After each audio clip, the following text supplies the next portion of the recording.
박수 치세요 빨리. 개인 투자자들은 어떻게 대응해야 할까입니다. 제 답은 사실 멈춰요. 아무것도 하지 말아라입니다. 개인 투자자들이 세 가지 부류가 있을 겁니다. 이렇게 질문을 올려봤는데 큰 손실이 60% 정도 되고 지금 대부분 다 비슷할 거예요. 전체적인 시장 자체가. 그 다음에 비슷하다. 손실과 수익이. 이런 분들이 한 20% 되고 그 다음에 현금 보유하고 있다. 20% 정도가 있습니다. 여기서 앞으로의 대응을 할 수 있는 분들은 요 두 분들밖에 없어요. 60%는 사실상 멈춥니다. 왜? 할 수 있는 게 없습니다. 앞으로는 스윙 1, 2주 갖고 있다거나 혹은 단타 매수해서 그날 팔다거나 아니면은 2, 3일 갖고 있다거나 요 정도. 수익률을 따지면은 앞으로의 시장은 상승해봤자 20% 정도 먹고 나오고 요 정도. 여러분들 뭐 100%, 200%, 300% 이런 것들은 거의 힘들 것이다 라고 생각을 합니다. 지금 시장 상황이 그렇습니다. 저라면은 어떻게 할 거냐? 첫 번째로 저라면입니다. 음모론처럼 들으시면 돼요. 1번 기술적 반등, 데드캣 바운스, 기다릴 것 같다. 다른 사람들 다 패닉사를 할 때 언젠가는 한번 튈 거니까 지금 마이너스 50%가 보다는 마이너스 40% 낮잖아요. 그거를 기다릴 것 같아요. 두 번째로는 평단가까지 기다릴 거냐? 만약에 기술적 반등이 나왔어요. 얘가 팔자리는 넘었어. 그렇다고 해서 내 평단가까지 가는 거는 보장할 수 없어. 어떻게 할 것이냐? 올라갈 때 저항이 있을 만한 곳들이 다 존재해요. 저항이 있는 곳들. 이건 차트를 보시면은 인문강의 배우신 분들 다 알고 계시지만 어디가 저항이라는 거를 대충 짐작할 수 있어.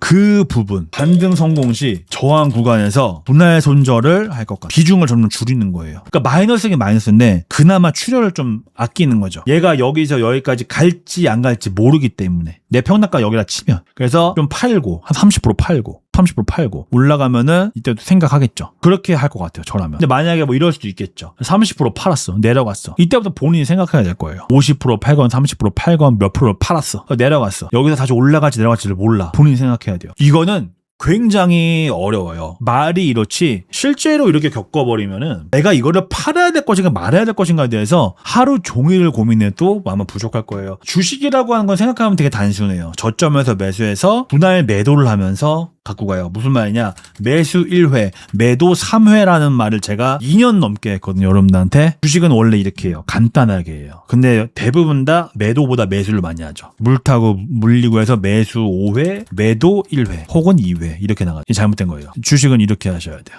저한테 이제 물어보신 게 바닥을 확인하는 방법이 뭔가라고 했을 때 한 번에 단번에 말씀을 드리기가 어려워요. 왜? 너무 많아서. 근데 그 중에 가장 중요한 것은 거래량입니다. 바로 캔들과 거래량입니다. 캔들과 거래량 확인을 합니다. 근데 이렇게 잡았어도 더 내려가는 경우도 있습니다. 더 내려가는 경우. 그래서 실제로 우리 매매 어떻게 하냐면 여기 도착을 했을 때 바로 매수하지 않습니다. 실제로 내가 생각하는 곳에서 반등이 나오는지를 보고 매수를 하고 손절가를 잡고 들어갑니다. 순서가 아시겠어요? 그래서 바닥을 확인하려고 좀 안 하셨으면 좋겠어요. 이런 횡보일 땐 괜찮은데 쭉 올라가던 것이 쭉 내려왔다라고 하는 것은 변동성이 굉장히 심할 수 있는 건데 그거를 감당하기 어렵기 때문인 거죠. 기준 없이는. 이런 것들을 막 잡으려고 하는 거는 그렇게 의미가 없어 보입니다. 제가 봤을 때. 그리고 바닥을 잡는다라는 것 자체가 애지간히 공부해서 못해요. 그러니까 뭐 공부를 좀 차트 공부 좀 해보신 분들은 내가 뭐 추세선 그어보고 뭐가 어쩌고저쩌고 얘기하시는데 거의 공부하다가 중간에 그만두신 분들이 많기 때문에 차트 공부는 뭐 끝이라면 끝이 있다고 할 수도 있겠죠. 그래도 굉장히 많이 공부를 해야 됩니다. 확인하는 방법은 초고수가 아니라면은 이 생각 자체를 버리시는 걸 좀 추천드립니다. 지금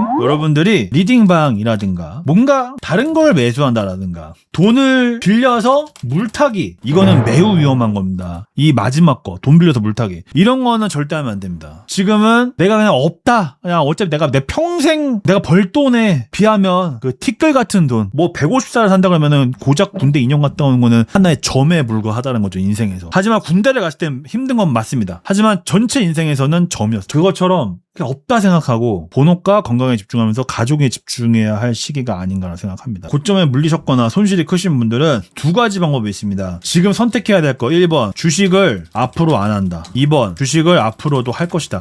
이 둘 중에 하나를 정해야 됩니다. 일단 지금은 내 주식이 올라가고 이런 거를 볼 때가 아니에요. 이미 물렸어요. 끝났어요. 둘 중에 하나를 고르셔야 되는데 내가 주식을 안 한다 그러면은 그냥 여기서 끝내면 됩니다. 끝내시고 본업 열심히 건강 집중하시고. 왜냐면 여러분 하락을 하면은 돈만 있는 게 아닙니다. 건강을 같이 있습니다. 건강에 집중하시고 가족에 집중을 하세요. 남자분이건 여자분이간에 몰래 주식하다가 물리셔가지고 걸리셔서 안 좋게는 이혼까지 하고 이런 분들도 대려 있어요. 그리고 뭐 연인 사이에도 집중이 안 돼. 만나면 주식만 보고 있고 싸우고 그런 거 많기 때문에 우리가 돈만 잃었지 가족과 연인과 건강을 잃을 필요는 없잖아요. 본업도 마찬가지입니다. 본업에도 집중 안 합니다. 맨날 화장실 가서 주식 확인하고 이 쓸데없는 오픈 채팅만 들어가가지고 일을 해야 되는데 물린 사람들끼리 있는 오픈 채팅방에서 이야기하는 거 보고 거기 집중하고 딴 생각하고 그러다가 핸드폰 보다가 사고가 날 수 있는 겁니다. 지금은 없다 생각하고 일단은 여기에 집중하십시오. 본업, 건강, 가족, 뭐 애인. 왜냐면 여러분들은 지금 본전 찾고 싶다는 심리, 굉장히 뒤통수를 맞은 것 같은 그런 느낌 때문에 누굴 탓을 하면서 욕을 하면서 한 그게 몇 개월 가실 수 있어요. 금액에 따라 좀 다를 테지만 한 3, 4개월 갈 수가 있습니다. 실제로. 예, 그래서 마인드 컨트롤 하시고 두 번째로 뭘 해야 되냐? 내가 좀 안정이 됐다 그러면 그때부터 뭘 한다? 실적 공부, 경제 공부 하지 말라는 게 아니에요. 차트 공부를 하고 실적 거시경제는 선택입니다. 이건 필수입니다. 근데 대부분 다 차트가 어떻게 그게 되니? 거시경제 실적 이것만 공부합니다. 차트 공부 안 합니다. 차트 공부를 선택 생각합니다. 그러니까 망하는 겁니다, 이게.